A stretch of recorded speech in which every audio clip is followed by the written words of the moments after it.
लगे हवा जुगाड़ में। राठौर से पूछ ले वो रवि जोशी लगे हाँ जुगाड़ में। मैं रवि जोशी और रानी लगे हवा जुगाड़ में।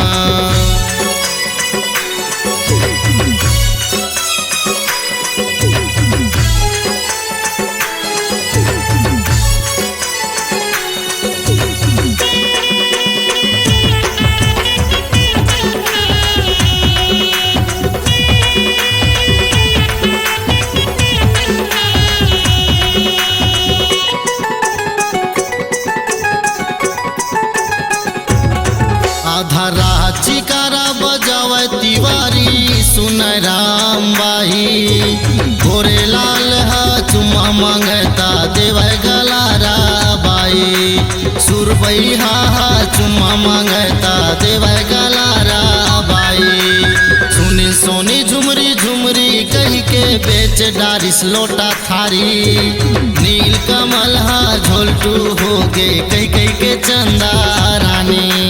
नील कमल हा झोलटू हो गे कई कई के चंदा रानी। बोलू दीवाना होले होले, बोलू दीवाना होले होले मजा उड़ावे कुरिया माँ। राठौर सेन ला पूछ ले वो रवि जोशी लगे हाँ जुगाड़ में।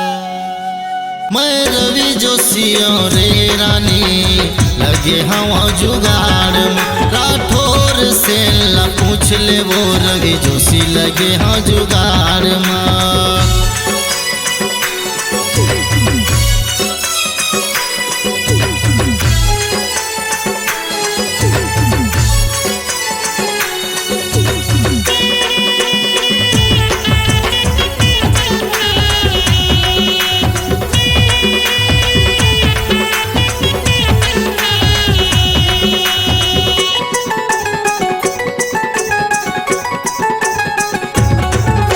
रज्जू का है तोर रूप दनादन कैसे लगथे।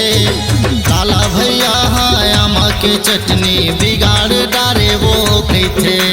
लाला भैया आमा के चटनी बिगाड़ डारे वो कहते।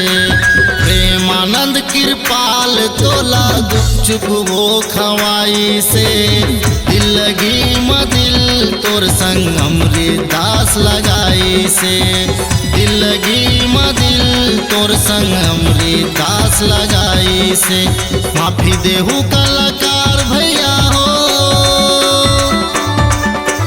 माफी देहू कलाकार भैया हो। मैं सबले छोटे कलाकार माँ।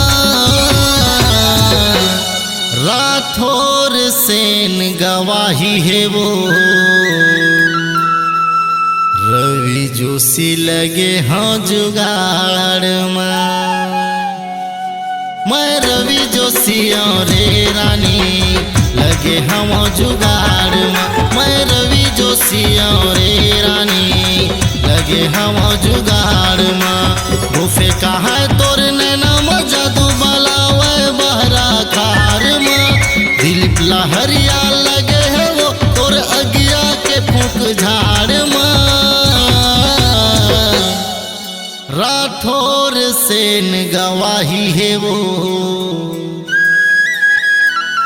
रवि जोशी लगे हाँ जुगाड़ में।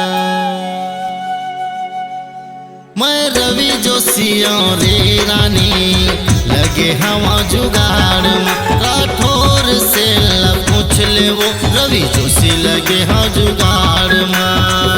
लगे हाँ जुगाड़ में।